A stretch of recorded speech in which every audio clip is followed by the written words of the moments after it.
So let's say you're the coach. All right, Thomas, Zach, Stefan, or Matt Turner, who starts in goal for you? Matt Turner. Matt Turner.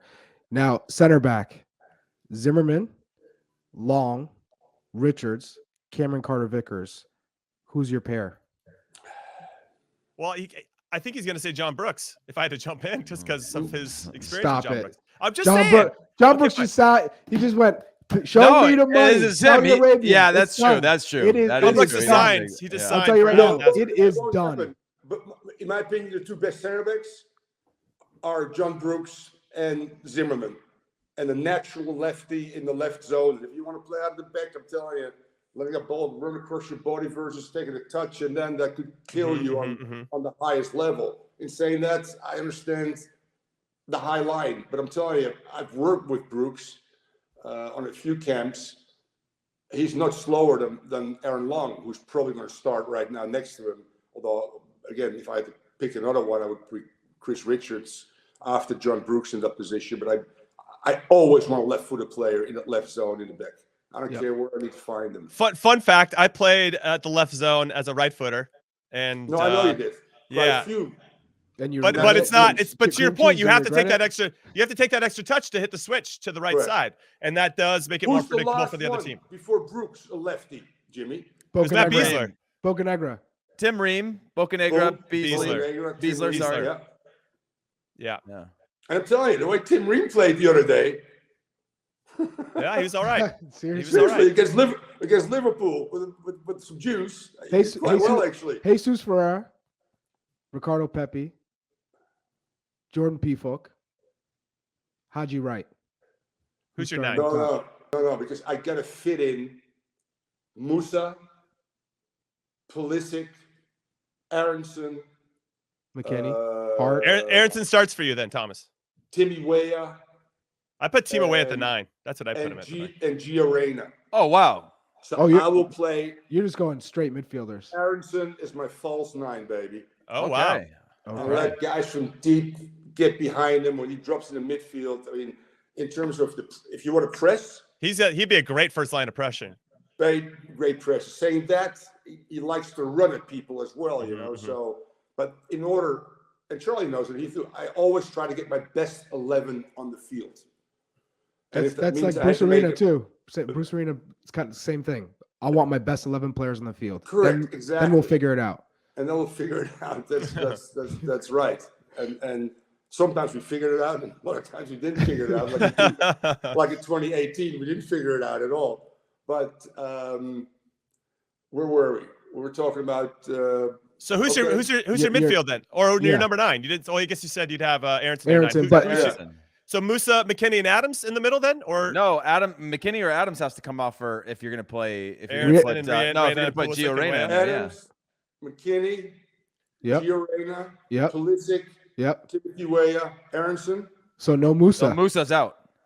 Okay, well. Do you know what? We're going to win with Thomas because we're going to have 13 players.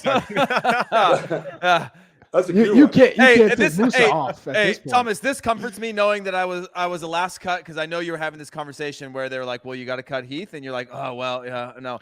I know deep down, you're like, "Yeah, he's out, no problem." No, Heath at 9. Okay, man. Well, somebody will play him out of my 11 then during these next 3 months. Injuries occur. We just took a break. Look out, McKinney started again, so who the hell knows? But yeah, if there's one player who's on the fringes, who do you think could come back into the picture that has kind of been out of the picture? Well, Tim Ream, I think, is one of the names that you just mentioned. Yes, that will be one. It's too early right now to say, but the next 3 months there will be somebody that's been part of the program, but not as intensively and at every qualifying game. That probably will end up making that roster. The rosters are what, 26? 26. So you get quite some leeway, you know. Robinson is your starter on the left, obviously. The center back role, having our opinions about next to Zimmerman. So Thomas, what's Dest's best spot for you? I mean, you've obviously watched him. He's Ajax. He's Dutch. You know, you guys have similar backgrounds. and how you came up and how you were developed.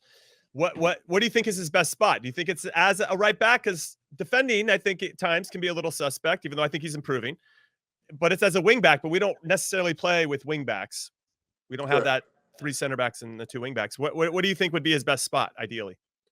That would be his best spot. If he would have played for the Netherlands out of Louis van Gaal's 3-5-2 now, he would have played on the right side. I'm only kidding, because there's somebody that plays for Inter Milan that's a little bit better still than him.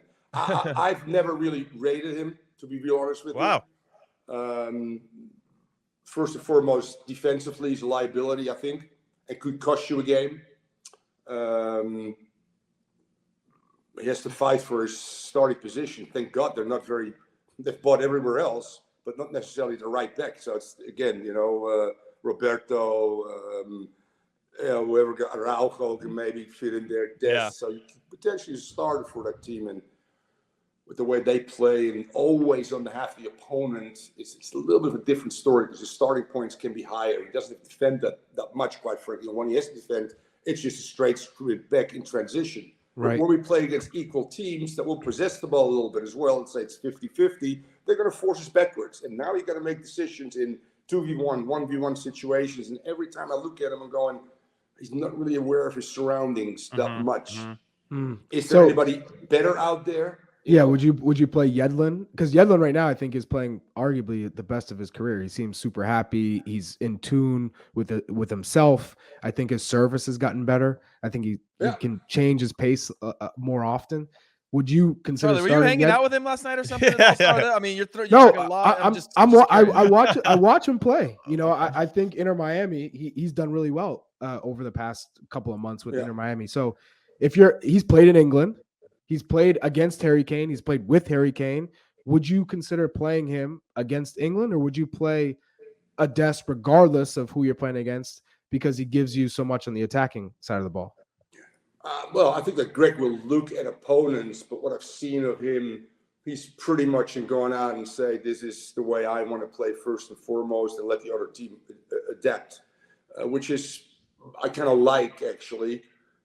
But you got to be adaptive in a World Cup, in a one-off game, and you might have to make a change tactically. Let's say it's Foden or Grealish on that side. That will probably, although Dest has got great physical speed, he doesn't have great mental speed. So I don't care how fast you are over 5 yards, those guys potentially off the dribble could take him on. Whereas Yedlin, and I call every Inter Miami game on radio, has been pretty darn good on both sides of the ball. And you're right, improved in Heath, dramatic. And listen, he'd be the only player with World Cup experience as well with DeAndre Yedlin, and I think that does have some value too, Thomas. Yeah, no doubt, Jimmy. You know that every group had their 4 or 5 elder statesmen, and we're talking about elder statesmen, still quite young, but an experienced guy that's great in the locker room, even if he doesn't start, which is Dest probably will still be the starter. You need guys like that, no doubt, not about it. Would you start Christian Pulisic regardless? Let's say he doesn't play that much with Chelsea. Yeah, that's a hypothetical. I still say it will all depend on. I still feel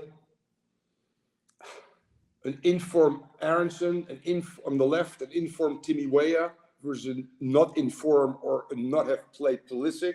I would sit Pulisic. Right. Oh wow. Yeah.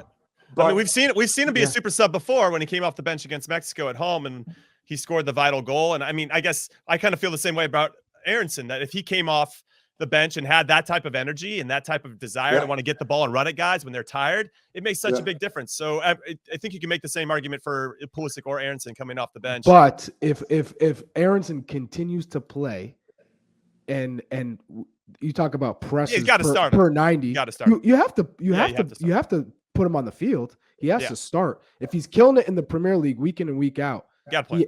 He has to play. Well, the high line is also designed around players like them having to commit to that. And at times they didn't press well through qualifying because it just takes one player now to not arrive earlier on time for that press to be broken.